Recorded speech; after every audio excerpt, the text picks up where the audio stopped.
Galante te revelas, te has vestido de gala, infinita sin par. Señora esplendorosa, eterna entre los siglos, hoy todos celebramos nuestra felicidad. Preciosa reina amada, te contemplo tranquila, inmensamente bella, bajo el dorado sol. Tan fina y tan señera, así te pones tú, altiva entre los Andes, emperatriz del sur. Aprendamos a valorar nuestras raíces, sentir amor y respeto por nuestra tierra. ¡Que viva Arequipa, señores!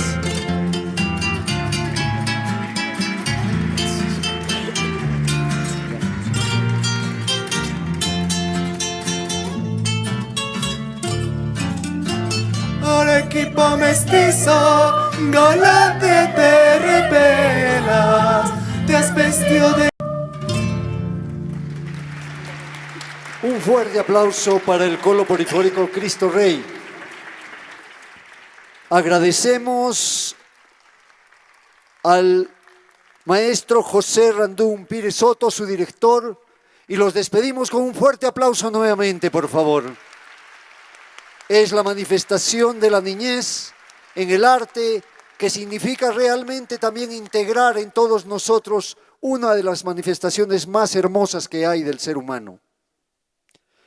Queremos a continuación recibir el mensaje de los directivos mundiales de la Fundación Escuelas Libres de Investigación Científica, la contadora María Nilda Serfar Bulú, peruana cusqueña, y el licenciado José Miguel Esborrón de Andrade, español. Queremos recibir este mensaje, el cual es traído por la magíster Yanis Ferrán Seminario, directora nacional de la Fundación Escuelas Libres de Investigación Científica para Niños. La recibimos con un fuerte aplauso, por favor.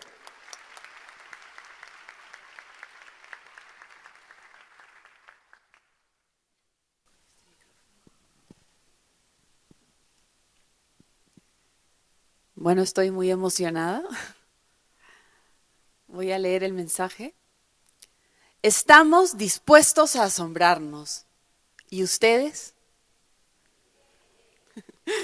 Porque nos encontramos en el lugar idóneo para ello, circundados en la blanca Arequipa de volcanes y niños, quienes son maestros del asombro y del amor a la verdad. Esperamos transformarnos y crecer, como hacíamos en nuestra infancia, y no debemos dejar de hacer. Lo importante no es solamente enseñar algo a un niño, es formar su espíritu para la observación, la reflexión, la crítica en la investigación y el amor a la verdad.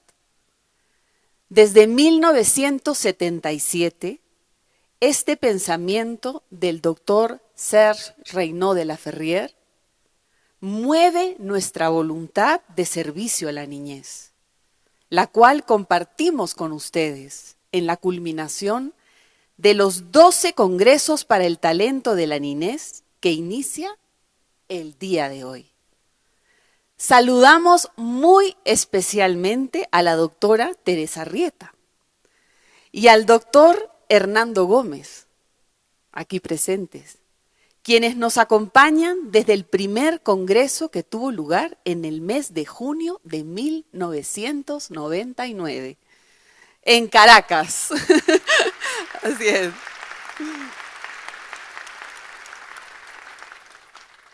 Y en su persona, a todos los expositores que han compartido, apoyado y enriquecido nuestra propuesta desde hace muchos años, así como a quienes se suman en esta 12ª edición. Que el asombro ante la verdad, ejemplificado por niñas y niños, encienda nuestra acción al regresar a nuestras labores y centros de trabajo para que en cada escuela y en cada célula familiar seamos factores de tolerancia, de verdad y de paz. Muchas gracias a la Universidad Nacional San Agustín, a la UNESCO, la Dirección Regional de Educación, a los organismos tanto públicos como privados, al excelente comité organizador presidido por el economista Alberto Chamoy.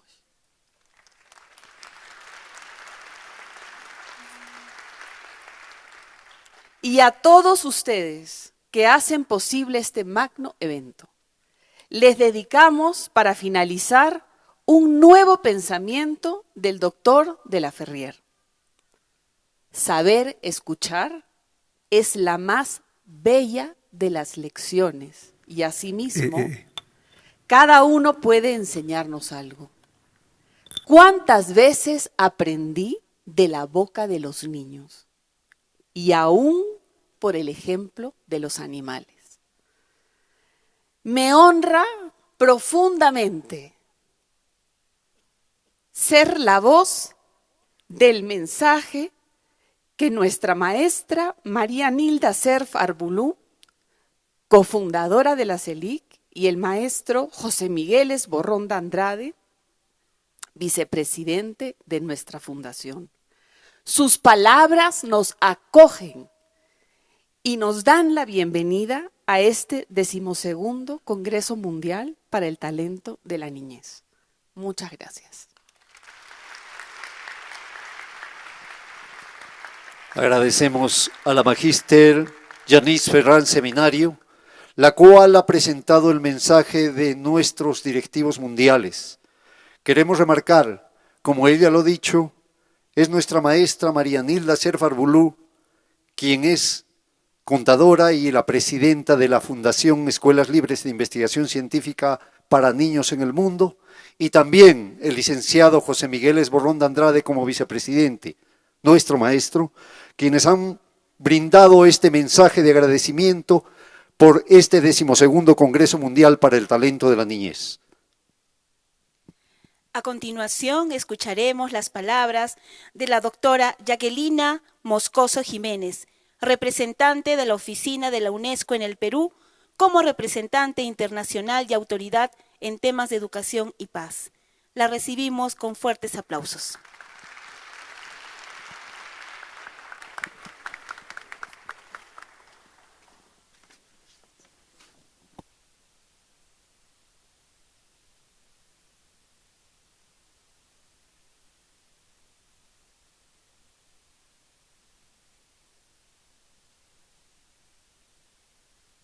Si no, ahí creo que estoy, ¿no? Estoy. Bueno, cuánta calidez en esta mañana fría, ¿no? Así que ha sido un placer poder escuchar a todos estos jóvenes, tener este momento, ¿no?, cultural, todo un placer para mí. Muchísimas gracias a los organizadores. Bueno, me voy a sumar a los saludos ya expresados, ¿no?, a las autoridades, colegas, participantes. Tengan todos muy buenos días, todos aquí comprometidos, ¿no?, con la educación y la infancia. Para mí es un honor dirigirme a ustedes en nombre de la señora Estefanía Giannini, que es la subdirectora general de Educación de la UNESCO en París, con motivo del 12º Congreso Mundial para el Talento de la Niñez, que se celebra en esta histórica ciudad de Arequipa. UNESCO reconoce el talento humano, el potencial y la resiliencia comienzan a desarrollarse desde los primeros años de vida. La atención a la educación y la primera infancia, conocida como AEPI, no solo sienta las bases para el aprendizaje a lo largo de toda la vida, sino que también es esencial para construir sociedades más justas, pacíficas e inclusivas. En un mundo caracterizado por el aumento de la pobreza, las crecientes desigualdades y la rápida intensificación de múltiples crisis que afectan de manera desproporcionada a niñas y niños más pequeños y vulnerables. La educación para la paz desde la primera infancia es más urgente que nunca. Pero educar para la paz no se limita a enseñar a resolver conflictos, sino que implica cultivar la empatía, la cooperación, el respeto por la diversidad y el compromiso con la justicia social desde los primeros años de vida. Para la UNESCO, la AEPI es el punto de partida del aprendizaje transformador. Es en esta etapa donde se siembran las semillas del respeto mutuo, la dignidad humana y la convivencia pacífica. Por ello, promovemos una visión holística de la educación que va más allá del conocimiento académico e integra el desarrollo de habilidades socioemocionales, pensamiento crítico, comprensión intercultural y un sentido profundo de cuidado hacia los demás y hacia el planeta. Programas inclusivos de primera infancia pueden, además, ayudar a que niñas y niños de distintos orígenes interactúen y construyan relaciones positivas, fomentando la cohesión y reduciendo desde temprano los prejuicios, la exclusión y las desigualdades. Incluso en contextos afectados por conflictos, una AEPI de calidad puede ofrecer una sensación de normalidad y de protección, ayudando a los niños y niñas a sentirse seguros. Al apoyar a familias y a cuidadores que viven en entornos de conflictos, estos programas pueden también empoderar a las comunidades para enfrentar sus desafíos y fortalecer su resiliencia frente a la violencia y a la inestabilidad. A pesar de la abrumadora evidencia sobre sus beneficios, la AEPI sigue siendo una de las etapas más desatendidas y con menor financiamiento dentro del sistema educativo a nivel mundial. El primer informe mundial sobre AEPI publicado por la UNESCO en 2024 reveló profundas desigualdades en el acceso, la calidad y la inversión. Quisiera tomar este espacio para recordar hoy aquí la importancia que es dar prioridad a los niños y niñas vulnerables, apoyar a sus familias, cuidadores y, cómo no, valorar al personal docente de la AEPI. En este sentido, quisiera también destacar la importancia de la Declaración de Tashkent y los compromisos de acción para la transformación de la AEPI. Esta declaración, que fue adoptada en 2022 por 155 Estados miembros de la UNESCO y se convierte en un pilar fundamental para desarrollar en la primera infancia las habilidades, valores y actitudes necesarias para enfrentar los desafíos globales, actuales y futuros. El enfoque de la UNESCO se distingue por su rol normativo y su capacidad para generar marcos de políticas públicas basadas en evidencia. La UNESCO actúa creando alianzas, generando conocimiento y promoviendo estándares internacionales. Todo ello viene como complemento al trabajo operativo que realizan otras agencias, fondos y programas. Nuestro trabajo en AEPI está profundamente alineado con la educación para la paz a lo largo de todo el ciclo educativo, en coherencia con las recomendaciones de la UNESCO sobre la educación para la paz, los derechos humanos y el desarrollo sostenible adoptados en 2023. Este Congreso representa, por tanto, una oportunidad extraordinaria para reafirmar nuestro compromiso compartido con la EPI en línea con el ODS 4 dedicado a la educación de calidad, específicamente en su meta 4.2. Invertir en la infancia es invertir en la paz, en la equidad y en el futuro de nuestras sociedades. Les deseo un congreso muy inspirador y fructífero y agradezco profundamente su compromiso con la infancia y la construcción de un mundo mejor desde sus raíces. Muchas gracias.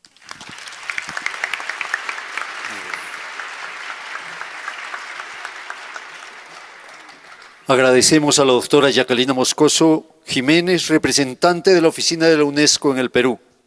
Seguidamente escucharemos las palabras de la doctora Betsy Cisneros Chávez, decana de la Facultad de Ciencias de la Educación de la Universidad Nacional de San Agustín, que representa un impulso pedagógico desde la Academia Formadora de Educadores. La recibimos con un fuerte aplauso, por favor.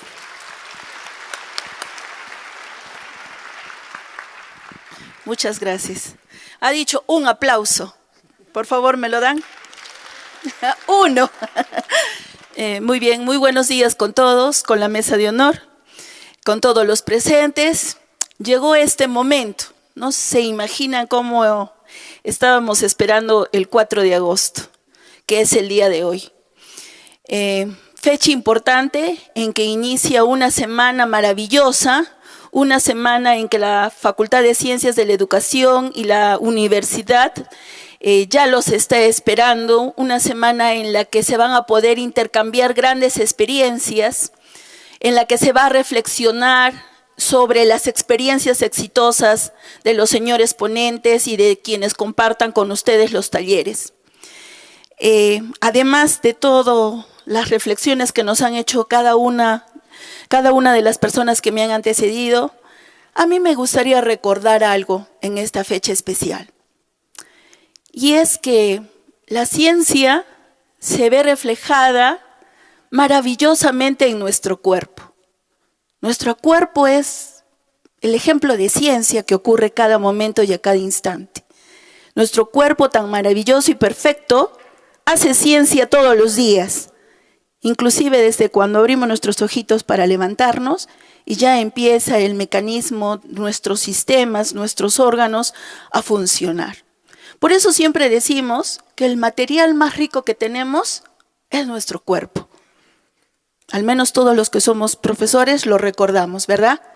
Nuestro cuerpo es el material didáctico más maravilloso que tenemos y perfecto para iniciar la curiosidad en nuestros estudiantes. Por favor, aprovechémoslo en dos sentidos, en cuidarlo para poder ser profesores, maestros, estudiantes, que tengamos salud biopsicosocial para poder entonces trabajar con nuestros estudiantes en cualquiera de los niveles. Cuidémoslo, seamos responsables con él. Porque, como la ciencia nos los demuestra, si la salud se requebraja, no hay nada. Ahí se queda todo parado. Si Alberto se enfermara, ¿qué pasaría? Tendríamos algunos puntos que tuviéramos que rápidamente ver cómo los subsanamos, ¿verdad? Entonces, esa es mi primer reflexión en esta semana. Nuestro cuerpo maravilloso debe ser cuidado biopsicosocialmente. ¿Para qué? Para seguir adelante en nuestras jornadas. Y el segundo mensaje que tengo es que hay que recordar no todo lo malo, ¿sí? No todo lo antiguo es malo, ni todo lo nuevo es bueno. La observación ayer, hoy, mañana y siempre será el pilar de la investigación, de la ciencia. Todo comienza con la observación. Observación indirecta, observación por casualidad, observación dirigida, pero que nos permite explicarnos lo que ocurre a nuestro alrededor. ¿Para qué? Para tomar decisiones importantes en la vida. ¿Qué es lo que realmente nos preocupa? Para eso desarrollamos todo, para poder tomar decisiones en nuestra vida que nos haga personas felices con lo que hacemos. Un maestro en el aula es feliz. Es mi catarsis, perdonen el ejemplo, de todas las cosas que hacemos cuando llego al aula y los encuentro en mis estudiantes y desarrollo con ellos el trabajo que deseo realizar, es mi momento más feliz del día. Porque soy yo, porque soy una maestra que tiene que estimular talentos. Nosotros formamos para cuando llegan a las aulas, ellos puedan trabajar con nuestros niños, ¿verdad? Pero cuando uno lo hace las cosas con disfrute, con alegría, saciando la curiosidad a través de esta observación, les apuesto que todos los que estemos en esa aula, en ese taller, en ese grupo, somos felices. Tratemos de serlo siempre, a pesar de lo que ocurra. Sé que va a ser una semana maravillosa, exitosa para todos, y que mi Arequipa no les haga dar tanto frío. En la mañana hace frío y en la noche también. Durante el día es cálido. Sean ustedes bienvenidos. Un abrazo para cada uno de ustedes. Muchas gracias. Agradecemos a la doctora Betsy Cisneros Chávez y queremos resaltar el rol que ha jugado la Facultad de Ciencias de la Educación en el transcurso de todo este desarrollo. Muchas gracias, doctora Betsy Cisneros. Queremos invitar inmediatamente a la magíster Yanitz Ferrán Seminario, directora nacional de la Fundación Escuelas Libres de Investigación Científica para Niños en nuestro país, fundación organizadora del presente 12º Congreso Mundial para el Talento de la Niñez, para que nos brinde su saludo en este magno evento. La recibimos con fuertes aplausos, por favor.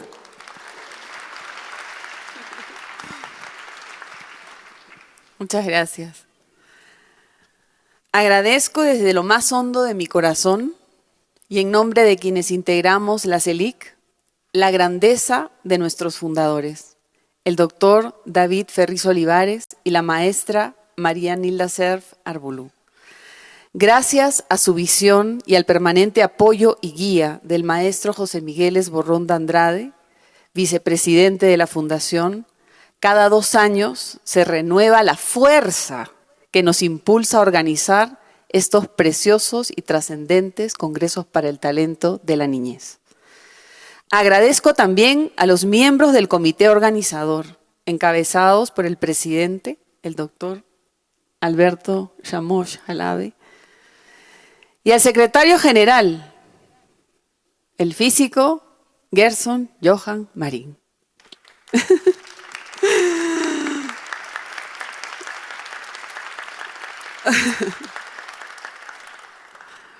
Y a cada integrante del ejemplar equipo ELIC, quienes desde un voluntariado generoso han hecho posible este magno evento. Mi gratitud se extiende también a las autoridades que hoy nos acompañan en la mesa de honor, a la Universidad Nacional de San Agustín, a la UNESCO, a la Dirección Regional de Educación y a los organismos tanto públicos como privados que han contribuido a que este encuentro se haga realidad.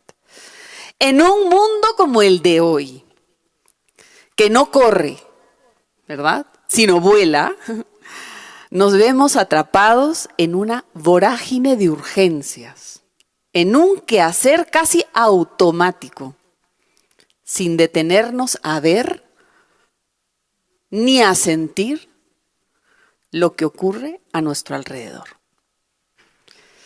En medio de esta realidad, el lema de nuestro congreso, "Me asombra la verdad", irrumpe como una esperanza, como una luz, como un respiro en medio de la prisa, una pausa que nos invita a mirar con atención, a despertar ante una realidad viva, palpitante. Nos llama a recuperar la permeabilidad y a restablecer el vínculo con nosotros mismos, con los demás y con la vida.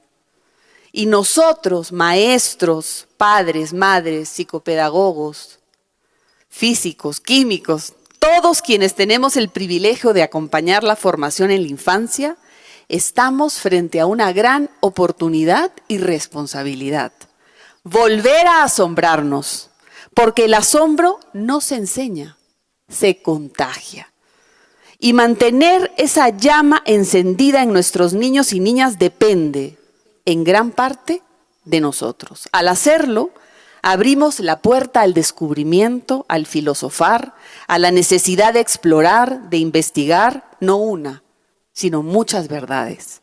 Como ha dicho uno de nuestros fundadores, el doctor David Ferriz Olivares, si se reúnen ambos, grandes observadores, hay un mundo que se establece entre ellos dos, el asombro de lo que uno enseña y el de lo que otro aprende. Seamos entonces grandes observadores y creemos nuevos mundos de infinitas posibilidades. Concluyo proponiendo algo simple pero esencial. Al concluir cada día de estos 5 días de congreso, preguntémonos, ¿qué me ha asombrado hoy? Muchas gracias.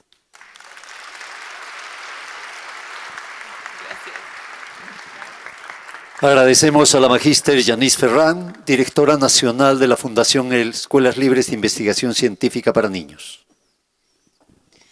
Finalmente, escucharemos las palabras del licenciado Alberto Chomós Alave, presidente del Comité Organizador Mundial del 12º Congreso Mundial para el Talento de la Niñez, para declarar por inaugurado el evento. Lo recibimos con un fuerte aplauso.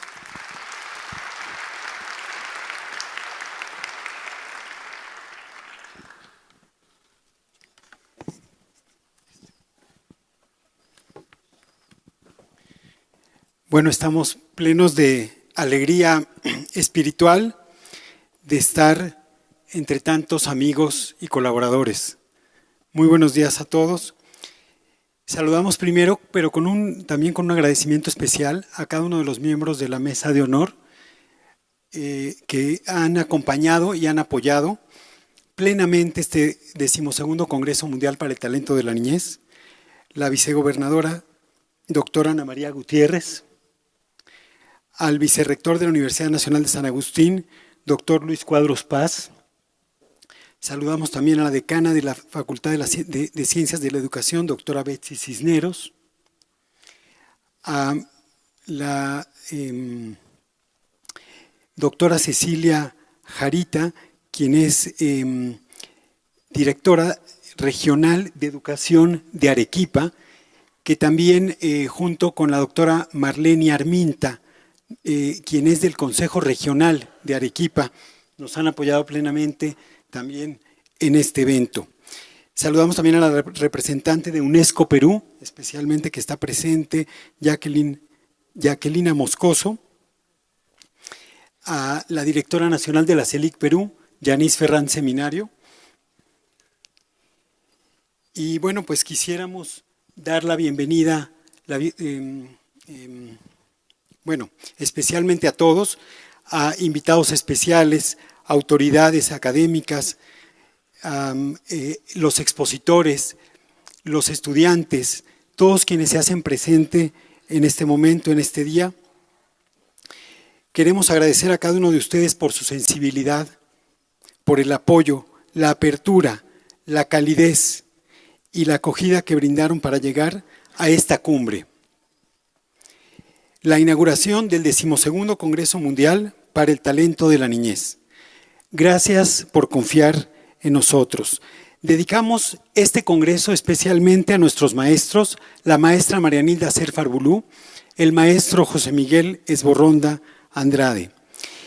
Y les decimos también con plena certeza, en palabras del maestro de nuestros maestros, en palabras del doctor Ferris Olivares, con plena certeza, han llegado a una gran causa. Deseamos el mayor aprovechamiento de todos y cada uno de ustedes a este evento. Tendremos más de 100 actividades, expositores de 15 países.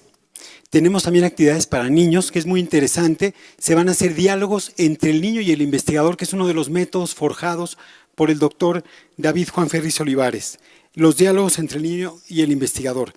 Y bueno, saludamos también a las delegaciones, a las 35 delegaciones internacionales y nacionales del Perú, de la Fundación ELIC, que están presentes y que vienen haciendo y vienen desempeñando actividades muy especiales por la niñez.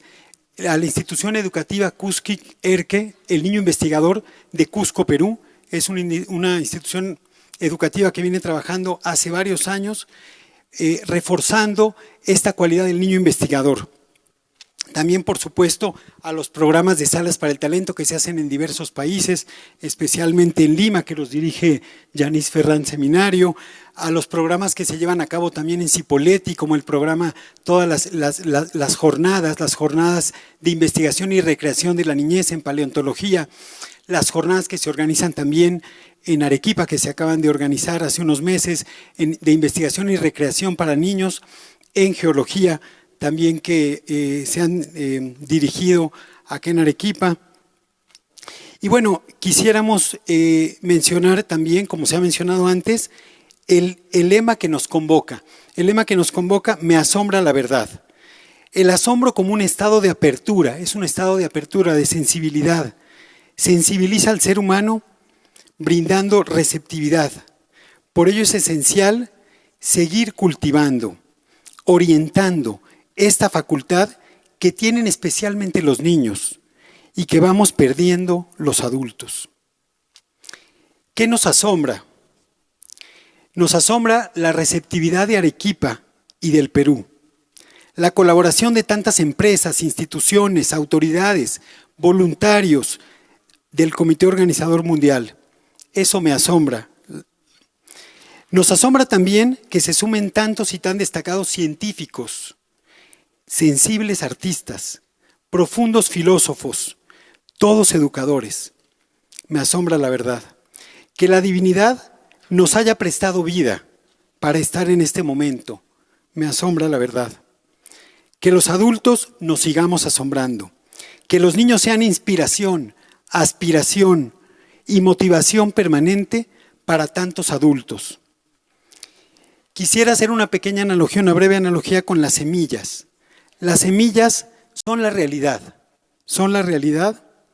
de un gran árbol, pero el árbol representa esa verdad. El árbol es ese potencial, es ese verdadero potencial del ser, que aunque todavía no se ha manifestado, espera ser descubierto, está esperando ser revelado. ¿Cómo se atiende? ¿Cómo se cuida?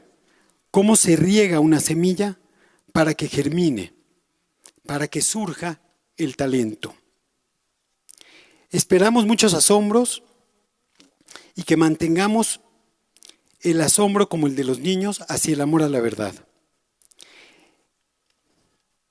En nombre del eminente sabio francés, Dr. Serge Renaud de la Ferrière, en cuyo pensamiento se ha inspirado la base de la CELIC, Escuelas Libres de Investigación Científica para Niños, en nombre y homenaje al maestre Dr. David Juan Ferriz Olivares, latinoamericano de cuna mexicana, nacido en Japón, fundador de la CELIC, y también dedicado especialmente a nuestros maestros, el matemático José Miguel Esborrón de Andrade, y muy en especial a la maestra María Linda Serfar Bulú, presidenta mundial cofundadora de la CELIC, y quien ha instaurado los Congresos Mundiales para el Talento de la Niñez desde el año 1999. En nombre de nuestros maestres y maestros, declaramos abierto este Congreso, que su infinito amor y su infinita sabiduría iluminen nuestras mentes para descubrir, desarrollar y proyectar el talento de la niñez, para la tolerancia, la verdad y la paz. Recordemos que todos venimos con un propósito de trascendencia al mundo. Dedicamos también a cada uno de los presentes un reconocimiento y que este aplauso sea para ustedes por el espacio que amablemente disponen en su ser por hacerse presentes en este momento tan especial. Unidos en la misión del saber.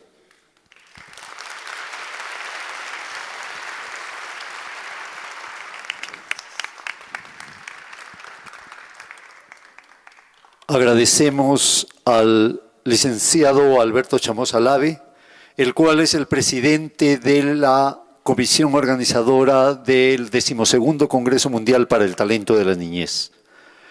Con esto se ha dado por inaugurado, pero queremos, en primer lugar, agradecer a la mesa directiva, a la doctora Ana María Gutiérrez, vicegobernadora del Gobierno Regional, al doctor Luis Cuadros Paz, vicerrector académico de la Universidad Nacional de San Agustín, a la a la doctora Betsy Cisneros, la cual es decana, y a todos los integrantes de la mesa, para los cuales pedimos un fuerte aplauso, por favor. Igualmente los invitamos, por favor, para que nos puedan acompañar acá en la primera fila para poder escuchar esta primera exposición magistral que viene a continuación.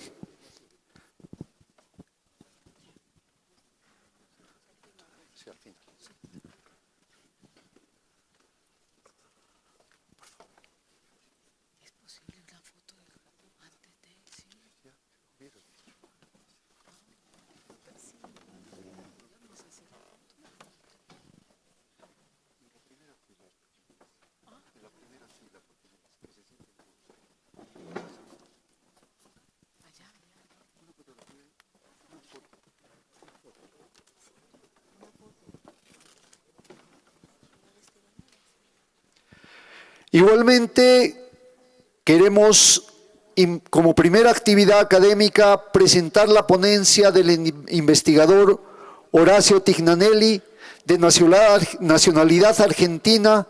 Él es astrónomo graduado de la Universidad Nacional de La Plata, Argentina, donde fue docente e investigador, capacitador docente en todos los niveles educativos.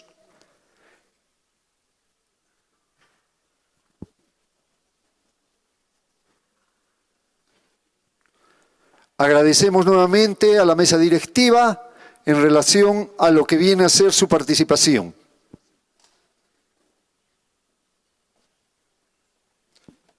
Un fuerte aplauso para ellos, por favor.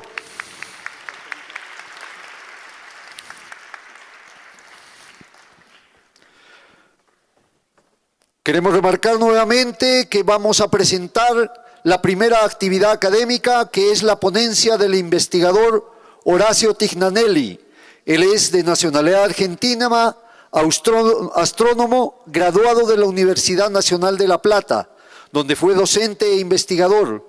Es capacitador docente en todos los niveles educativos, autor de numerosos artículos de investigación, divulgación y educación en astronomía en revistas especializadas, y se ha publicado decenas de sus libros de astronomía tanto para niños como para docentes.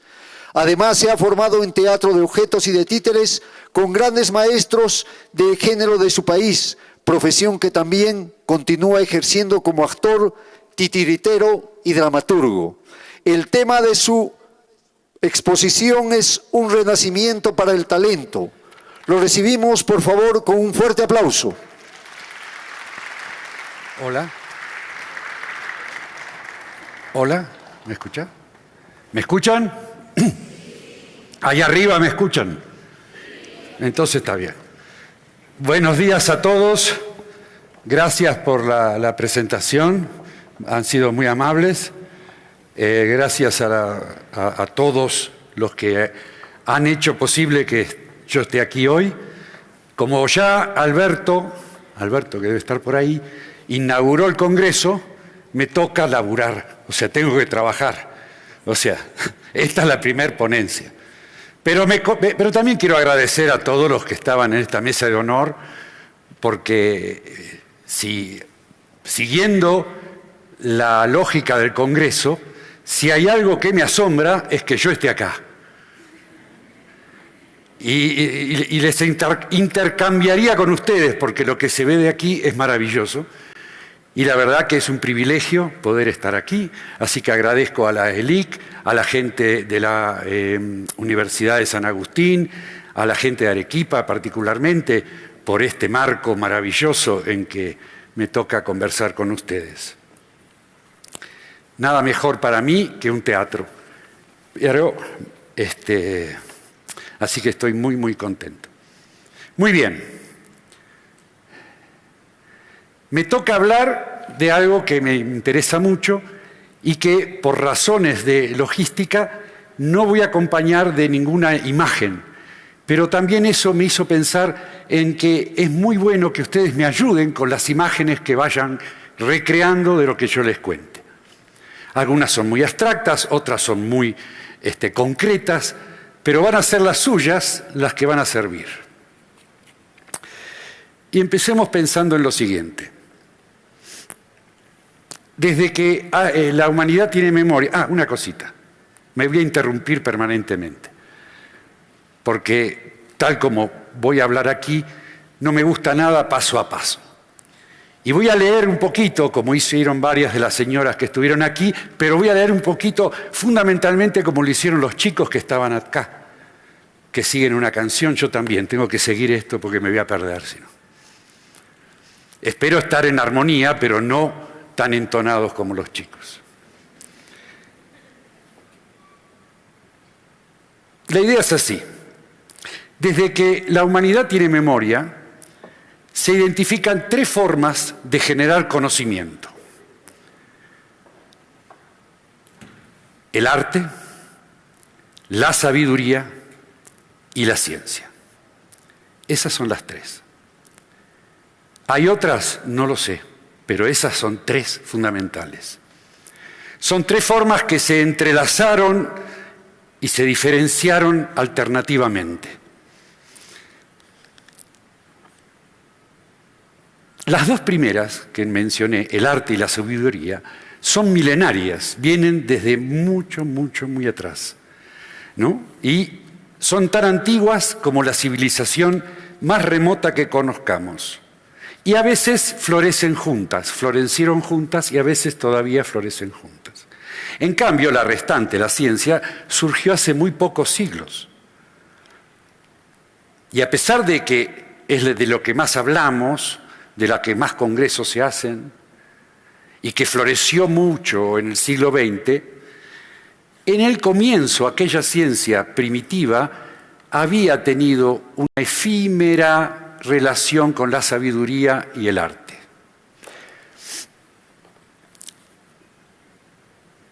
Se dice que la ciencia, el arte y la sabiduría son formas puras, delicadas y particulares del conocimiento, y que supuestamente cada uno tiene su ámbito específico y que cultiva métodos diferentes. En buena medida yo creo que esta suposición es falsa, aunque en definitiva el conocimiento es uno solo en su ámbito y en su proceso, en su método. Actualmente somos testigos todos de una gran separación entre esas 3 formas de conocimiento. Y esa diferenciación entre las 3 es quizás uno de los más fuertes, una de las más fuertes causas del malestar en la cultura que vivimos hoy. O sea, se han generado grupos que diferencian estas 3 formas, a pesar de que los 3 trabajan con las mismas facultades mentales para desarrollarlas. Es decir, observación, juicio, razonamiento, cosas que escuchamos aquí, ¿no? Aprendizaje, atención, emoción e imaginación. Todas estas son las facultades que se usan para tener resultados en el arte, en la sabiduría y en la ciencia. Pero están todas separadas. En el presente, aunque no hay duda de que continúan como sectores divididos y aislados, la integración de esas modalidades no puede ser sino benéfica para el progreso del conocimiento como lo fue en el pasado. Y de aquí, esto es lo que vamos a hablar. Una premeditada e intensa interacción entre el arte, la ciencia y la sabiduría constituye una base triangular, con mucho de solapamiento, con la que se puede construir tanto conocimiento como diversos aspectos de la cultura. De una cultura que vale que nosotros construyamos para nuestras infancias de hoy. En este punto, recuerdo una frase de Paul Valéry, que la voy a decir en castellano porque no la sé decir en francés. Y es que el problema de nuestros tiempos es que el futuro ya no es como era antes. Y tenemos que construir otro. Entonces, a simple vista, una confluencia de los 3 modos de conocimiento parece muy lejana y repleta de obstáculos. Esta es una época de especializaciones, de individualismos, en la que establecer un dominio común para estas 3 formas de conocimiento parece una tarea tan grande como épica. No obstante, creo que es una obligación para todos nosotros, científicos, educadores, artistas, tecnólogos, buscar nuevos emblemas y nuevos paradigmas para hallar esa fusión. Y creo que por aquí, en congresos como este, con personas como las que estoy conociendo, es una de las formas de hallarla y tratar de que nunca dejemos de buscarla. Entonces les cuento un poquito qué es lo que pienso al respecto. Para eso voy a retomar una idea que tiene que ver con la Europa de la época del Renacimiento. ¿Sintieron hablar de la época del Renacimiento? Sí, ¿no? Entre 1400, más o menos, y 1650. En esa época, en esa parte del mundo, sucedió que lo viejo y lo nuevo se entremezclaron y se mezclaron en muchas personas de forma muy particular. Esto generó al menos dos perspectivas del mundo junto con profundas contradicciones. Veamos. Parte del carácter innovador y revolucionario de esa época, del Renacimiento, se manifestó en la visión de la realidad. Es decir, el mundo ya no era un lugar de paso, como se pregonaba en la Edad Media, sino algo valioso y bello que las mismas personas podían transformar en su hogar, constituyéndose como únicas protagonistas de su destino.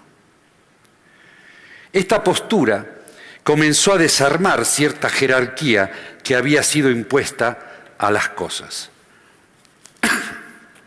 Poco a poco, las personas se convencieron de que eran capaces de modificar cualquier circunstancia que les resultase incómoda. Y que si acaso sufriesen, ya no sería por decreto de la naturaleza o por una divinidad, sino por su falta de esfuerzo intelectual o manual, por su estupidez creciente o por su perversidad latente. Esta concepción hace que se pudiera armar y desarrollar en un espíritu de libertad, porque si no, no hubiera podido hacerse. Un espíritu de libertad que abarcase todos los campos de la actividad humana, especialmente el pensamiento, poder pensar en libertad. Vayan asociando un poquito con qué tipo de escuelas estamos hablando, ¿no? De esta libertad es de la que estoy hablando también. Esa libertad fue la única auténtica necesidad de esa época y no sorprende que se constituyese en uno de los valores conductores del Renacimiento, a cuyo alrededor dieron vuelta todas las demás. Ahora, esta idea de Renacimiento, a ver si me acompañan, me sugiere una analogía y de ahí van a salir las premisas. Durante la escolaridad, las personas también transitan un periodo de tensiones entre varios mundos, en particular el familiar y el social. Mundos que se solapan y se yuxtaponen. La escuela es una de las puertas de ingreso a la cultura, que sin duda siempre perturba y también adapta la vida cotidiana de las personas y de sus familias, tanto durante el periodo escolar como en el resto de la vida. En otras palabras, en la escuela las personas evidencian cómo el mundo deja de ser una escenografía donde ocurre lo cotidiano para convertirse en una fuente de objetos y sucesos fascinantes, aparentemente inagotable. Un lugar donde se puede uno asombrar. La misma analogía, si me permiten, de Renacimiento-escuela. Esto, ¿ves? Me interrumpo otra vez. Esta idea de Renacimiento-escuela, porque estoy trabajando para los niños, no implica que después la universidad sea el medioevo, aunque algunos lo piensan.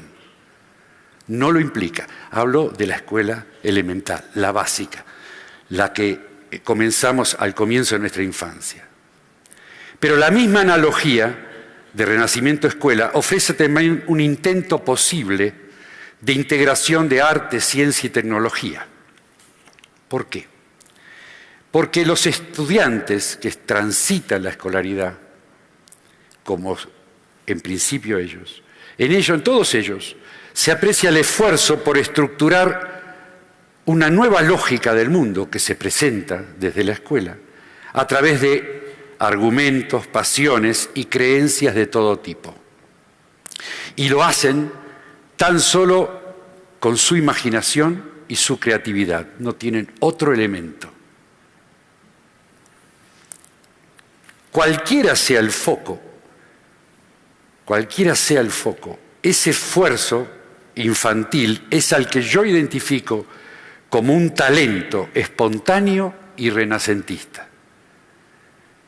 Esa forma en que yo voy a trabajar para adaptarme al mundo que me está mostrando la sociedad, la cultura. En base a esto, veamos qué nos dice el Renacimiento también.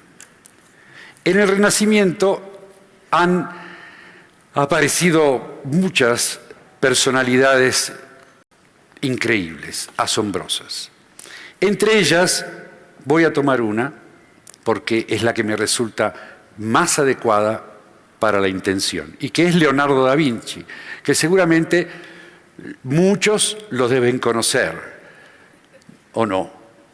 Y yo la primera vez que conocí a Leonardo da Vinci fue porque preguntaba qué era esa figura que estaba en la tapa de una lata de dulce, y era la Gioconda. O sea, el cuadro de Leonardo da Vinci, que tan conocido, era una marca comercial de un dulce en mi país. Así lo conocí, después entendí. Y después descubrí que Leonardo es el ejemplo más depurado y venerable que se puede ofrecer de la integración y la universalidad del conocimiento. Leonardo no fue, como se dice, un artista y un científico. Fue un hombre de conocimiento, un sabio que quizás mejor que nadie en el pasado nos ha ofrecido una imagen unificada de la trilogía arte, ciencia, sabiduría, y representa o brinda una norma, una guía para el desarrollo de diversos talentos, productos de esa fusión. Y de esto vamos a hablar. Cómo generar talentos que vengan de la fusión del arte, la sabiduría y la ciencia. Algunas notas de color no, importantes para mí sobre Leonardo da Vinci, por si no los conocen del todo, o si no lo conocen para nada, o a los que lo conozcan para ver si saben estas cosas. La curiosidad de Leonardo fue universal. Su mayor contribución fue su método, ¿no? Su actitud, algo que hoy también llamaríamos un talento general. O sea, su obra maestra fue su vida, bajo lo que la puedan encontrar. O sea, encontrar por qué historiador vayan a buscar. El estudio del pensamiento y de su obra es una auténtica enciclopedia del arte, la ciencia y la sabiduría. Y no obstante, si acaso sorprende la universalidad de Leonardo, más sorprendente es su esfuerzo y su profundidad, es decir, su talento. En Leonardo no hay el menor rasgo del diletante. Si algo, un problema, una idea, le llamaba la atención una vez, volvía a él una y otra, año tras año. Vale resaltar que Leonardo fue afortunado, lo único afortunado que tuvo en su vida es haber nacido en una época de relativa tolerancia, porque si hubiera nacido un siglo después, cuando despertó el fanatismo religioso, la curiosidad inmoderada de Leonardo lo habría llevado directamente a la hoguera. Algunos perfiles. Aunque suele ser reconocido Leonardo da Vinci como un artista, incursionó en diferentes dominios, y esto es interesante resaltar. Hoy se relacionan con disciplinas como anatomía, fisiología, arquitectura, botánica, filosofía, hidrología, ingeniería, mecánica, paleontología, zoología y además algunos oficios. Era artista plástico, músico, cocinero, científico, comediante, escritor, escultor, organizador de eventos como Alberto. Hacía fiestas, espectáculos, congresos, concursos. Era escritor, cronista y poeta. Si hoy dijéramos que alguien es eso, nos reiríamos, sería un chiste de la televisión. Pero este hombre hizo eso a lo largo de toda su vida, desde que despertó su talento. Pero sin embargo, y aquí vamos a comenzar a hacer la bisagra, la actividad de Leonardo, que acaso constituyó su función más típica, la que ejerció a través de toda su vida, porque las otras eran temporarias, y sin duda la que más disfrutó, fue la de ser docente. Era maestro. Sin duda, de todas las múltiples vocaciones y de todos los talentos que Leonardo dio pruebas, ninguna se manifiesta con mayor constancia como su vocación de maestro. Hasta en sus notas, cuando Leonardo se dirige a sí mismo, lo hace con el método y la expresión de un maestro que instruye a su aprendiz. Me interrumpo otra vez, mira, porque voy a hablar de sus escritos. Y yo les cuento, yo en mi casa tengo el Códice Atlántico, que es gran parte de toda la obra de Leonardo. 24 tomos de enorme calidad. Ustedes dirán, mirá vos, ¿qué está contando? ¿No? Lo encontré en un tacho de basura en la ciudad de Buenos Aires. Todos esos tomos, tirados en un tacho de basura a las 10 de la noche. Yo salía de dar clase y no sabía cómo llevarme todo eso, porque no tenía auto, nada, no sabía cómo agarrar eso en un tacho de basura. Y que me llamó la atención porque era un libro raro que salía del tacho, el Códice Atlántico. No, me llevé el tacho, no, porque tenía otras cosas y basura, me costó un poco limpiar algunos tomos, y hoy este códice es el que deambula entre investigadores y amigos, porque es muy difícil de conseguir, en castellano. En castellano. O sea, traducido en castellano.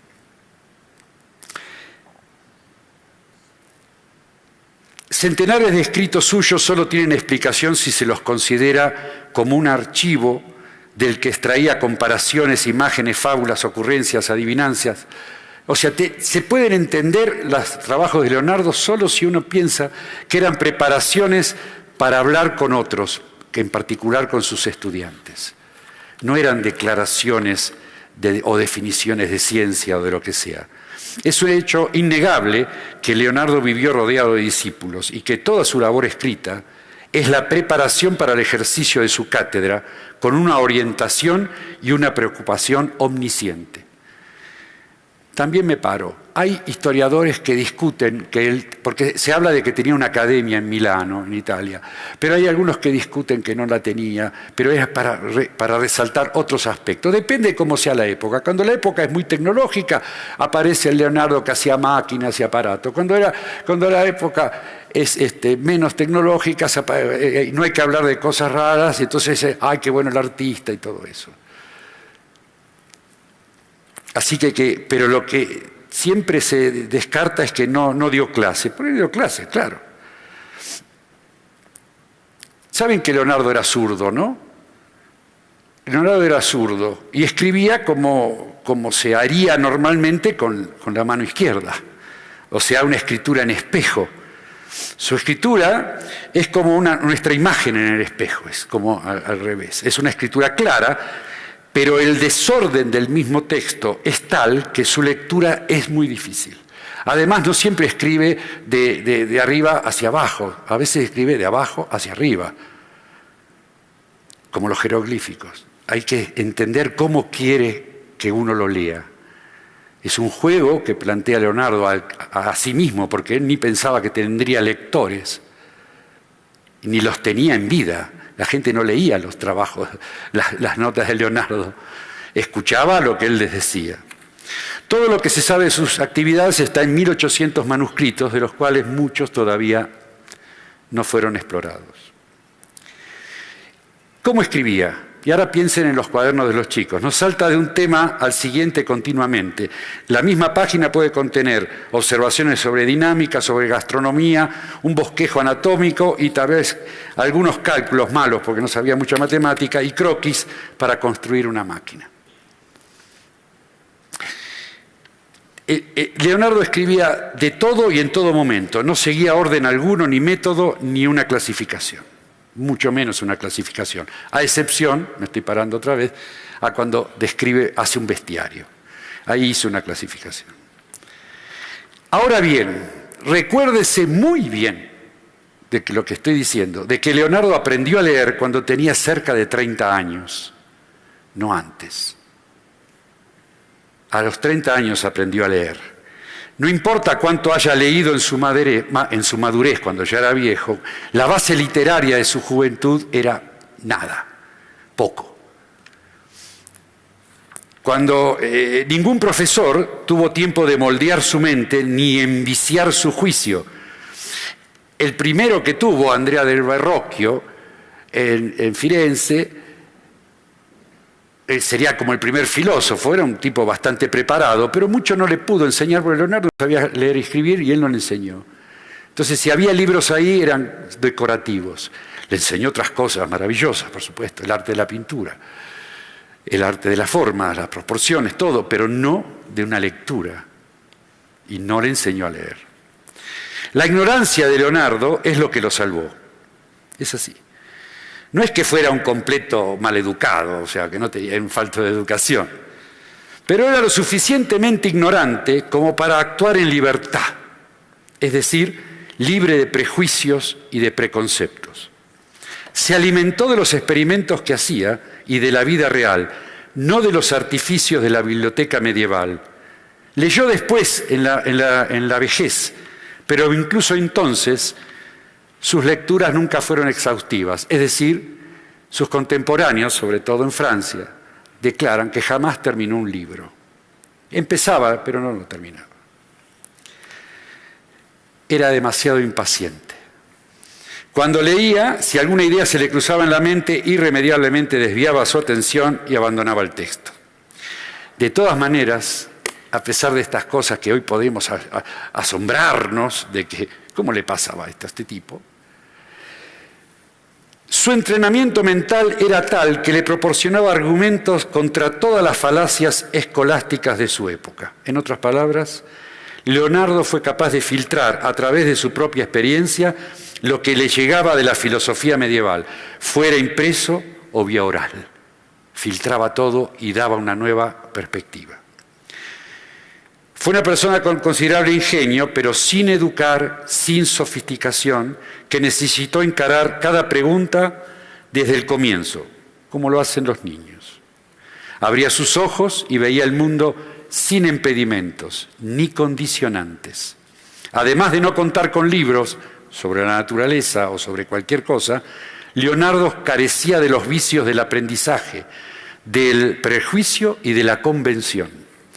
Solo se hacía preguntas a sí mismo, diseñaba y realizaba experimentos y utilizaba solo el sentido común para responderlas. Leonardo decía, hay que solucionar cada problema por separado y se dio cuenta que el único modo fructífero de hacerlo era establecer primero el misterio tan claro como fuera posible, luego aislarlo, hacer los experimentos necesarios y discutirlos. La experimentación que tanto han mencionado esta mañana estaba siempre en la base de su trabajo y la razón a continuación. Cierro con Leonardo con esto. Parte de la enseñanza señala que deberíamos tratar de reconciliar el idealismo con la sabiduría, el arte con la ciencia, la verdad con la belleza. La habilidad de cada hombre para hacerlo es la verdadera medida de su educación. Eso escribió Leonardo da Vinci. Entonces vamos a una propuesta concreta, porque todo muy lindo, qué sé yo, no es de historia esto, pero me ayuda a lo que les quiero decir. Durante casi 40 años, además de desarrollar su arte, Leonardo recopiló sus pensamientos y observaciones en los cuadernos, como los códices que le mencionaba antes, junto a descripciones de experimentos, borradores de carta, dibujos, bueno, lo que les decía antes. Todas esas cosas eran recordatorios a sí mismo para próximas investigaciones y futuras escrituras. De sus escritos es posible extraer algunas premisas, yo les llamo premisas, algunos lo llaman pistas, depende de quién me lea.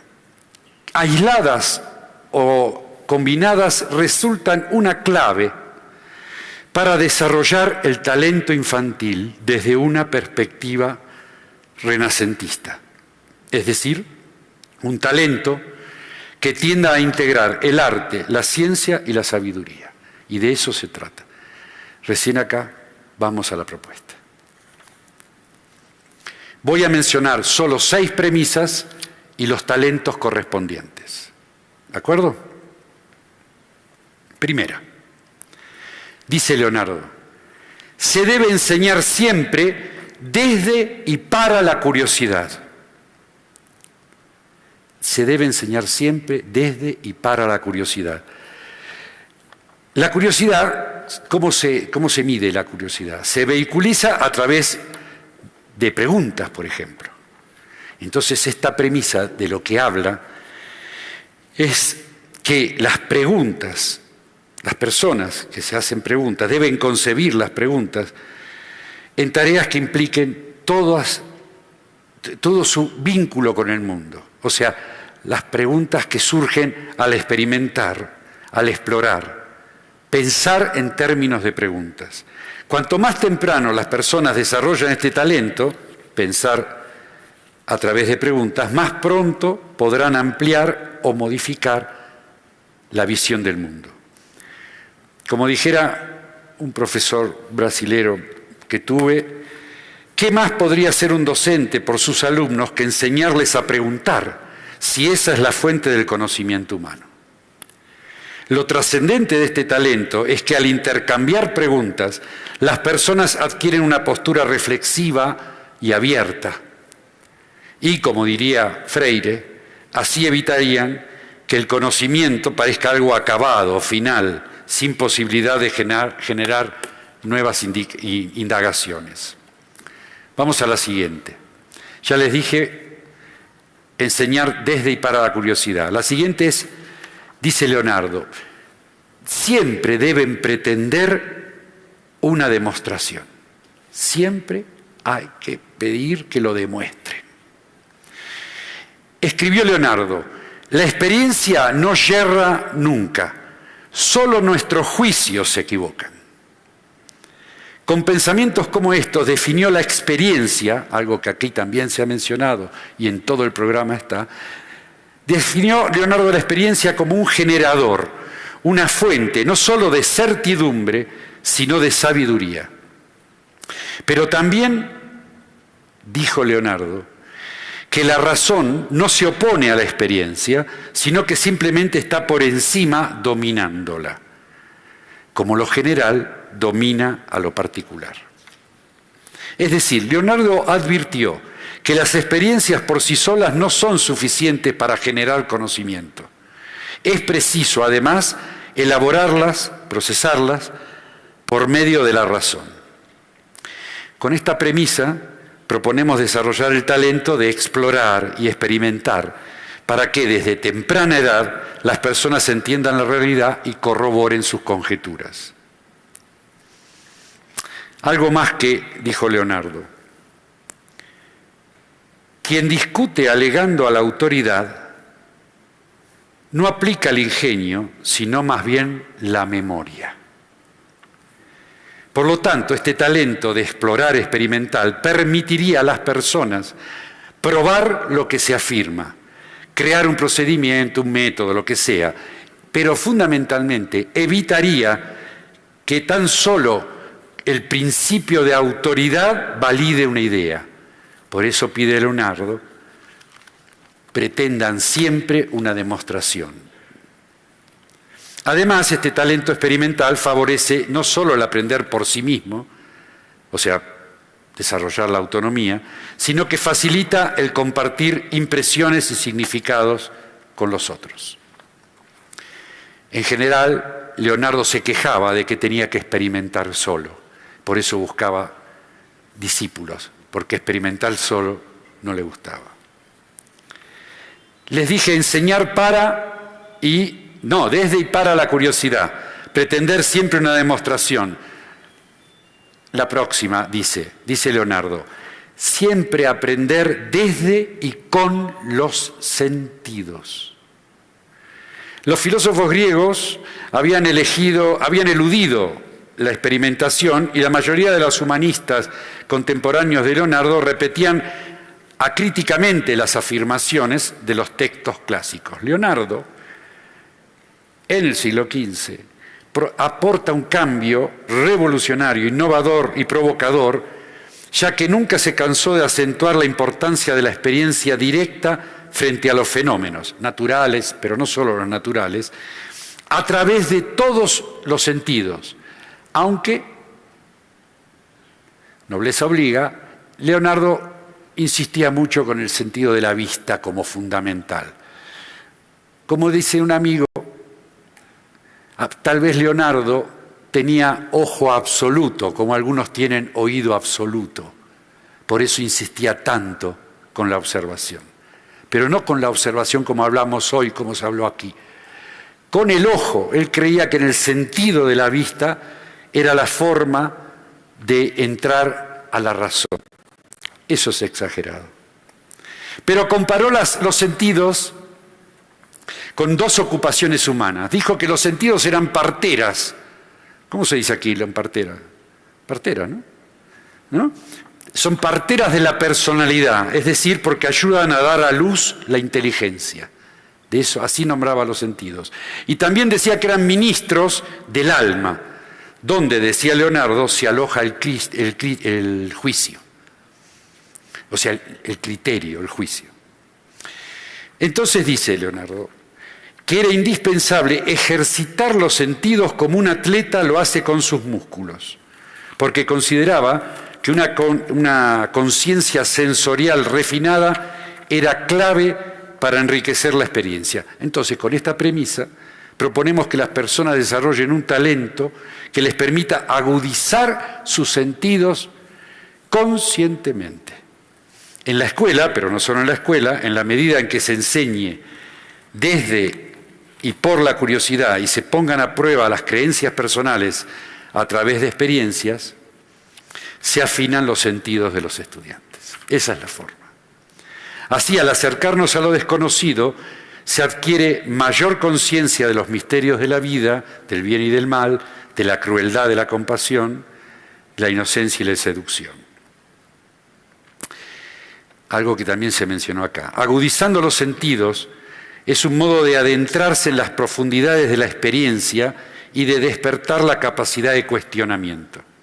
Es decir, enfrentarnos ante cada vez más incertidumbre y ambigüedad.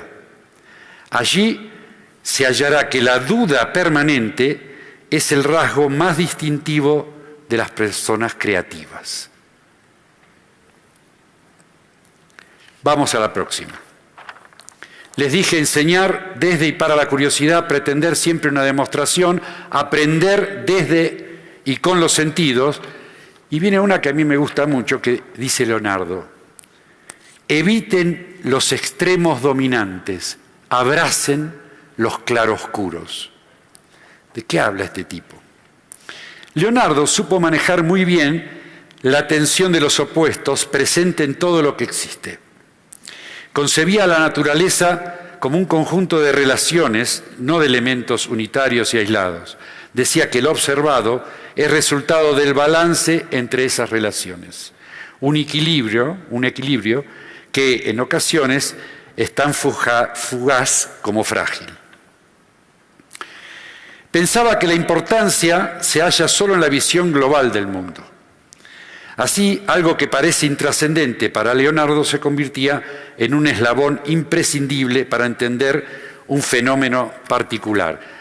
Me voy de acá y digo, esto está en todas las películas de detectives, ¿no? O sea, algo que me parece que no le damos mucha bolilla, pero después resulta que ese tipo que se fijó en la colilla es... Bueno, Leonardo se fijaba permanentemente en eso. Esta premisa de Leonardo muestra una perspectiva del mundo como un proceso que hoy llamaríamos sinérgico, donde no hay factores ni posturas dominantes. Por eso, evitar los extremos.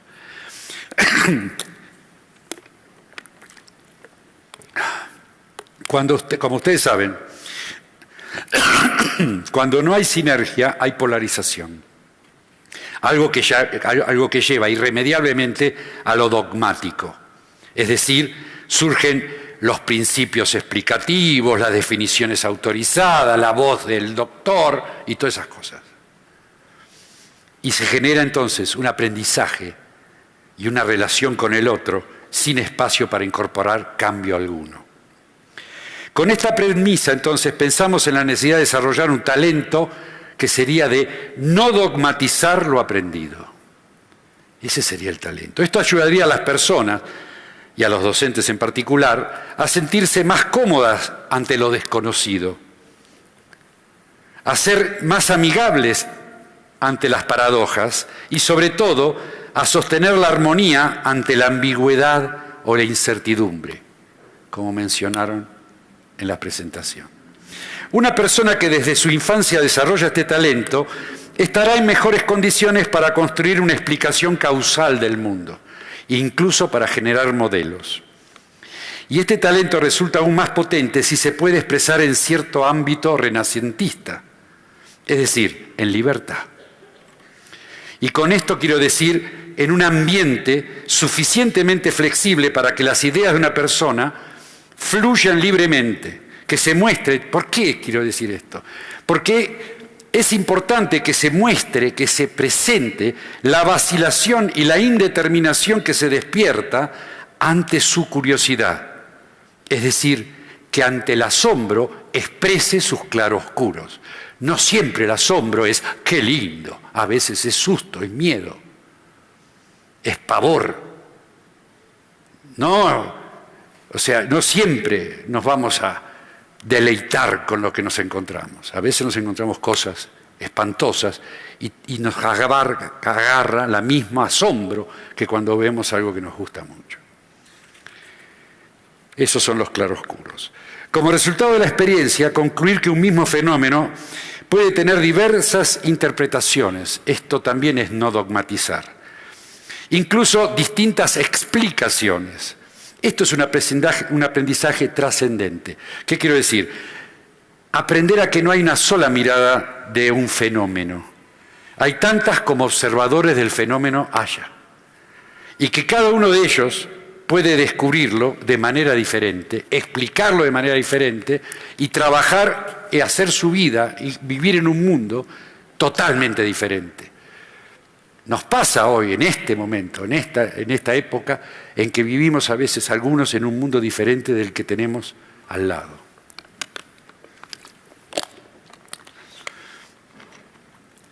Les dije enseñar desde y para la curiosidad, pretender siempre una demostración, aprender desde y con los sentidos, evitar los extremos dominantes, abrazar los claroscuros. Vamos a la quinta. Dice Leonardo, hay que sostener siempre una articulación constante de arte y ciencia. Aclaremos un poquito, la ciencia tal como la conocemos nosotros no estaba en la época de Leonardo. Él es el que empieza a construir una idea de indagación, mostrar experimentación, construye un método. A eso lo llama. Pero en ese momento, ya en ese momento, lo separaba de la sabiduría, que tenía un poder heurístico mucho mejor, mucho más potente y mucho más usado por las personas que la misma ciencia que él estaba armando. Les quiero mencionar unas palabras de una persona que yo admiro mucho y que me gusta traerlo aquí, que es un poeta, un dramaturgo polaco, pero que también es premio Nobel de Química, que se llama Roald Hoffmann, ¿no? Y que seguramente cuando yo estoy con los químicos no saben que escribe poesía, cuando yo estoy con los poetas me dicen, ¿sabes algo de Hoffmann? Porque es maravilloso. Y hoy las obras de teatro de él también. Recomiendo a los dramaturgos presentes o a los teatreros que pongan alguna de las obras de Hoffmann, porque es el que mejor ha podido interpretar la relación de teatro científico en el siglo XX. Y dice Hoffmann, tanto en la ciencia como en las artes la mente vacila, titubea, experimenta, se mueve en aproximaciones sucesivas hasta que resplandece algo cercano a la estructura intuida o deseada. Esa búsqueda, ese andar a tientas que sin embargo arroja luces, describe la aventura del espíritu humano, el temblor y la grandeza de nuestra inteligencia y de la creatividad. Leonardo decía, como si hubiera predicho a Hoffmann, hay que estudiar la ciencia del arte y el arte de la ciencia, con objeto de que el equilibrio y la creatividad puedan emerger de la incertidumbre. O sea, arte y ciencia para tener equilibrio, para poder no dejarse gobernar ni por la imaginación ni por la razón, y aprender de la sabiduría de los que nos cuentan que han atravesado el mismo proceso. Leonardo, claro, en el caso de Leonardo, sí, tenemos que decir que usó su extraordinaria facilidad para el dibujo como la principal herramienta para la representación y el análisis de la forma de la naturaleza. La doble intención de sus dibujos como arte y como instrumento de análisis permite pensar por qué no es posible entender la sabiduría y su ciencia sin su arte, ni sin las dos primeras. O sea, realmente cuando uno ve los dibujos es impresionante todo lo que está volcado ahí. Y están las dos juntas. Para poner práctica su arte necesitó la comprensión científica de las formas de la naturaleza, y para analizar las formas de la naturaleza necesitó la habilidad artística para dibujarlo. Los niños y las niñas se muestran, los que son creativos, los que buscamos que sean creativos, se muestran capaces de juicios autónomos e independientes de sus docentes, del medio social e incluso de sus padres. Rechazan lo codificado y manipulan los objetos e ideas sin dejarse inhibir por los conformismos. Estos rasgos que digo yo, se magnifican si se desarrolla un talento que aleje a las niñas y las niñas, como mencionamos, de los extremos dominantes y se les permita abrazar sus propios claroscuros. Pero esta premisa de Leonardo permite un nuevo talento, que es el de balancear las artes y las ciencias como reflejo y búsqueda de un equilibrio entre la razón y la imaginación, como objeto de cultivar un pensamiento integral. ¿Qué significa esto? Este talento se suma también a la propuesta de una educación renacentista, ya que lo que se está proponiendo son exploraciones, pero estéticas, no solo naturalistas o científicas, exploraciones, experimentaciones estéticas. No aprender un lenguaje artístico, sino explorar el lenguaje artístico. La última. Les hablé de enseñar desde y para la curiosidad, pretender siempre una demostración, aprender desde y con los sentidos, evitar los extremos dominantes, abrazar los claroscuros, sostener una articulación constante de arte y ciencia. Y vamos a la última que elegí. Leonardo dice, debemos aceptar la existencia de íntimas conexiones entre los fenómenos y los objetos. ¿De qué habla con esto? Dado el respeto y admiración que Leonardo sentía por la naturaleza, dijo temerariamente que todo estaba conectado con todo, algo que hoy podría llamarse un enfoque sistémico. Ya lo había desarrollado Leonardo en el siglo XV.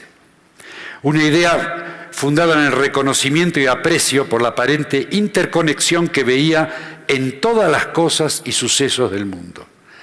Para Leonardo, comprender un fenómeno era conectarlo con otros mediante una semejanza de conceptos o de modelos.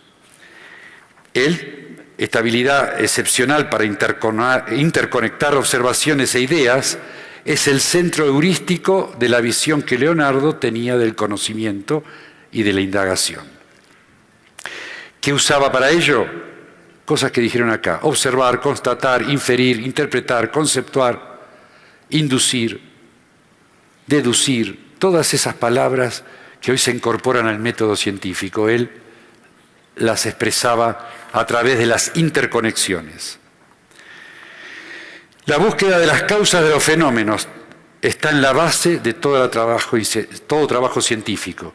Entonces, encontrar o poder reconocer las conexiones era relevante. Y esto tiene que ver con comprender las relaciones causales como conexiones. Lo que hoy tratamos de decir, ¿por qué sucedieron las cosas? Y no ver que las cosas suceden en conexión. Que solamente que la causa es, y lo monocausal. Estamos como acostumbrados a que todo tiene una sola causa, no que hay muchas causas. Y cuando nos mostraron que hay muchas causas, empezamos a hablar de la causa principal. No podemos pensar en lo multicausal, y porque no tenemos desarrollado este talento que permite construir modelos, ¿no? Un modo de caracterizar la construcción de un nuevo conocimiento es a través de la observación de fenómenos y objetos. Y esta observación tiene que estar atravesada por el lenguaje, que tiene que ver con esto de pensar en preguntas. Voy a hacer un experimento. A ver, si yo digo aquí caballo, inmediatamente, doble contra sencillo, en todos y cada uno de ustedes vino la imagen de un caballo. Ahora yo pregunto, la señora hizo así: ¿tu caballo es blanco o tiene otro color? Blanco. ¿El tuyo está quieto o se está moviendo? Se está moviendo. ¿El tuyo es potro o yegua? Yegua. ¿El tuyo tiene herraduras o no? ¿El tuyo está vivo o muerto? Y si sigo, y cada pregunta que haga, al caballo primero que dije, que pensaron cuando dije caballo, le van construyendo, y, a ver, claro, yo también, claro. Esto es un modelo. Esto no se aprende. Esto necesita ser enseñado. No es espontáneo. Poder pensar con preguntas. Un segundo experimento, y después vuelvo al texto. Tomen el caballo, pónganse entre sus ojos. Tiene ojos el caballo, ¿no? Porque todos los caballos coinciden. Seguramente tienen 4 patas, o a alguien se le vino un unicornio. No, porque yo dije caballo, no dije unicornio. Ahora que dije unicornio, están pensando en el unicornio. Pero vuelvan al caballo. Se paran entre los ojos del caballo. ¿Están ahí? Bueno, ahora síganme. Vayan para arriba de la cabeza hasta las crines. ¿Tiene crines o la cortaron? Tiene, bueno. Bajen por las crines hasta el lomo. ¿Están en el lomo? Algunos tardan más, algunos tardan menos. ¿Están en el lomo del caballo? ¿Le están poniendo la mano? ¿Está calentito? Ok, ahora del lomo vayan a la panza. Van para la panza del caballo, bien abajo, hasta ahí. ¿Están entre las piernas? Ahora vuelvan por el caballo hacia la cabeza. Pasan entre las piernas, ojo, pasan entre las piernas. Suben por el cuello, van a la quijada. ¿Están por ahí? ¿Están en la quijada ya? Pasan por la boca, es un poco asqueroso, pero pasan por la boca. Y vuelven a los ojos. Dieron una vuelta por el modelo. Esto hay que enseñarlo, no son espontáneos, los chicos no pueden hacerlo espontáneamente, hay que enseñar cómo trabajar mentalmente un modelo. Para eso hay que hablar de las conexiones entre las cosas. Ustedes pudieron hacerlo porque son docentes experimentados, son personas adultas que manejan conceptos, pero los pibes cuando están, y uno dice, este es el árbol, y dibuja un árbol y parece que son planos, o este es el sol y siempre es un plato, explicarle que el sol no es un plato, sino es una esfera, es todo un problema, porque no se puede manipular el sol.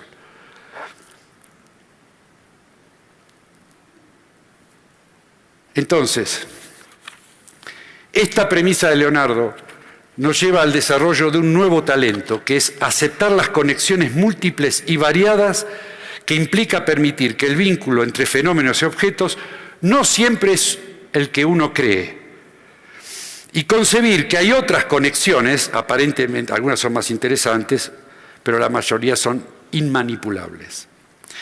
Este talento renacentista permite construir y presentar las mejores conexiones para explicar por qué las cosas son como las vemos y los fenómenos ocurren como lo hacen. Pero además, este talento tiene un plus. Porque si yo identifico las conexiones entre los objetos y los fenómenos, puedo desarrollar más fácil la capacidad metafórica, que también está incluido aquí. Un autor que yo admiro mucho, se llama Postman, dice esto, y quiero que lo recuerden. La metáfora es mucho más que una figura poética. No solo los poetas usan metáforas, los científicos y todos los que intentan decir algo sobre el mundo usan metáforas. La metáfora no es un adorno, es un órgano de la percepción. La metáfora es un comprobante sensitivo hecho de lenguaje para poder decir algo sobre el mundo. Y también está hecho de emociones, porque tiene que surgir del deseo por decir algo del mundo. Dos núcleos centrales que estructuran este talento y a partir del cual se puede construir una visión personal del mundo. Por ello las metáforas son útiles para pensar y entender el mundo, así como las preguntas son útiles para desarrollar la curiosidad. Además, este talento permite identificar aquellas metáforas exitosas que se han endurecido, es decir, que fueron tan buenas que se convirtieron en un concepto. Entonces, para terminar,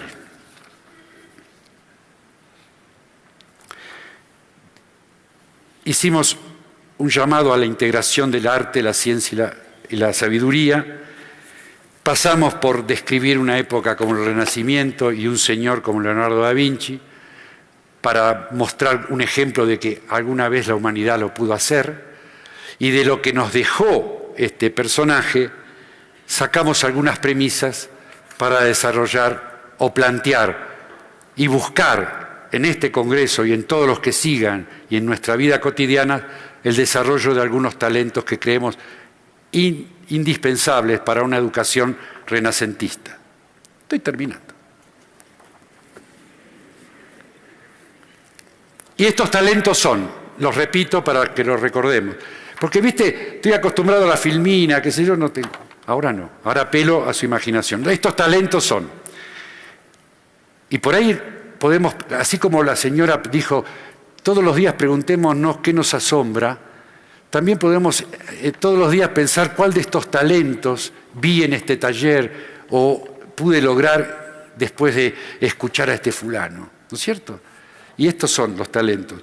Pensar a través de preguntas, explorar y experimentar y luego compartir impresiones y significados con otros, agudizar los sentidos conscientemente, evitar dogmatizar lo aprendido y construir explicaciones causales y multicausales, balancear las artes y las ciencias y buscar un equilibrio entre la razón y la imaginación.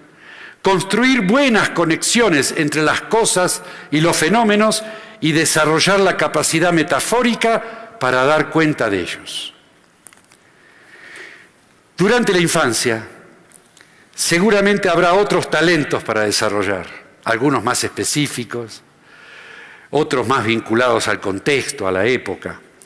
Pero creo que los que presentamos acá pueden servir de base de tantos otros posibles que afiancen una educación renacentista para los chicos y las chicas. Ahora bien, estos talentos, y quiero resaltarlo, no aseguran ni garantizan que surjan sabios, artistas, científicos, de ninguna manera, pero en cambio es probable que moldeen personas que, como Leonardo, construyan un conocimiento no fragmentado, sino entretejido por una red de arte, ciencia y sabiduría, y que además le permita a las personas visualizar con cada disciplina cómo se potencia y se humaniza a las demás. Con ellos, con estos talentos, entre otras virtudes a las que accederán las personas, el arte las preparará para transitar mejor el fin de la infancia. La ciencia, por su parte, les permitirá prolongar la creatividad que cultivaron de niños, siempre de modo asombroso. Y por último, la sabiduría consolidará sus caminos hacia una vejez lúcida que les permita a esas personas renacentistamente talentosas una adaptación más rápida y feliz a los cambios que experimente el mundo. Muchas gracias. Muchas gracias. Decirles que no hay preguntas, ¿viste? Es fantástico esto. Disculpen, no hay pregunta, comentario ni confesiones. Todos, es otro día del Congreso, nos podemos juntar y charlar sobre todas estas cosas. Agradecemos al doctor investigador Horacio Tignanelli por su ponencia Un renacimiento para el talento. Lo despedimos con un fuerte aplauso, por favor.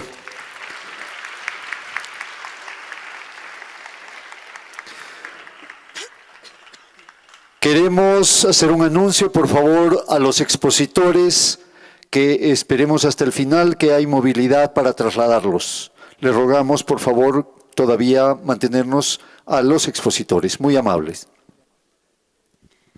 A continuación, queremos hacer la presentación de la Escuela de Marinera y Danzas Juntos por la Marinera. Directores, Yanis Prieto Ríos, campeona nacional de Marinera y Danzas.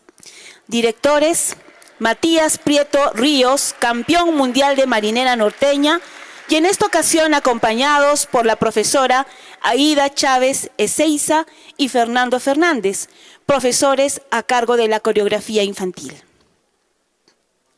La marinera norteña es un elegante y alegre baile del Perú, especialmente representativo de la región del norte del país como Trujillo, conocido como la capital de la marinera. Se caracteriza por el coqueteo entre la pareja de bailarines, quienes usan pañuelos blancos para comunicarse con gracia y picardía. Nos interpretarán Viruñerita llena de amor, Sarita y el montonero arequipeño. Fuertes palmas, por favor.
Expresamos nuestro agradecimiento sincero a la Escuela de Marinera y Danzas Juntos por la Marinera por brindarnos una presentación llena de elegancia, ritmo y sentimiento.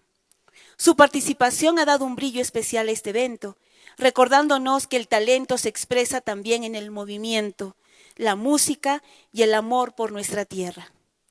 Gracias por compartir con nosotros su arte, su energía y su compromiso con la cultura. Nuevamente, fuertes aplausos para el elenco.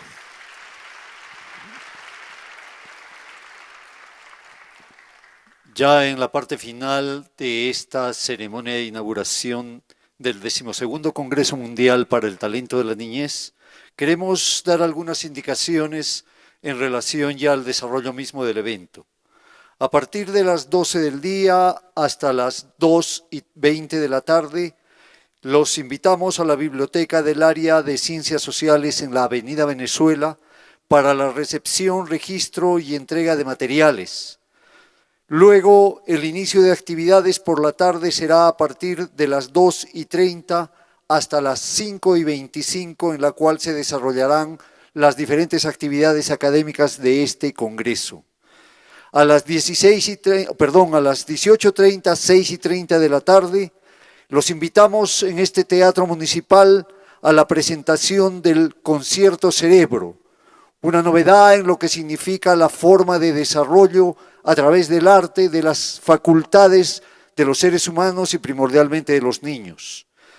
Remarcamos en la parte final que los expositores, por favor, va a haber movilidad para trasladarlos, ya hay indicaciones ahí en la puerta para poder hacer ello.